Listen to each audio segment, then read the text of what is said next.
अस्सलाम वालेकुम। ये मेरा बेटा है, इसके साथ ये गुर्दों की प्रॉब्लम हो गई है, गुर्दे फेल हो गए हैं इसके।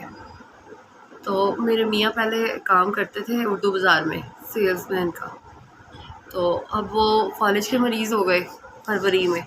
उसके बाद फिर इसकी पढ़ाई छुड़ाई है, तो इसको उनकी जगह पे काम पे रखा, तो एकदम से इसके पैर स्वेल हो गए हैं, स्वेलिंग हो गई। जब तो फिर डॉक्टर को चेक करवाया, उसने कहा टेस्ट करवाया गुर्दों का टेस्ट करवाया, तो उन्होंने बताया कि इसके गुर्दे काम नहीं कर रहे, फेल हो गए हैं। फिर ये डायलिसिस पे चला गया, तो ना मेरे मियाँ भी अब कुछ नहीं कर सकते, जिसकी वजह से हम बड़े परेशान हैं। बेटियाँ हैं मेरी 3 छोटी, एक ही मेरा बेटा है, अब वो भी बीमार हो गया है, और मेरे मियाँ जो है वो फालिज के मरीज़ हो गए हैं। अब हम 3 माँ बेटियाँ हैं, हमारा अल्लाह के सिवा कोई है नहीं है।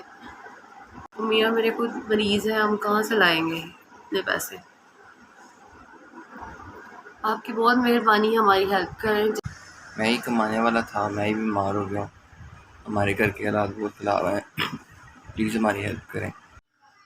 टोटल खर्च जो है वो 60,000 रुपया है, इसमें से 30,000 रुपया जो है वो सेंटर वाले दे रहे हैं और 30,000 रुपया हम लोगों ने देना है। तो हमारे पास तो 3,000 रुपया भी नहीं है। एक मेरा बेटा है कमाने वाला जो था। 4-5 माह इसका ये प्राइवेट हो जाए, उसके बाद फिर हम इंशाल्लाह इसको सरकारी हॉस्पिटल में कहीं शिफ्ट करवा देंगे। एक डायलिसिस का खर्चा 6,000 रुपया है।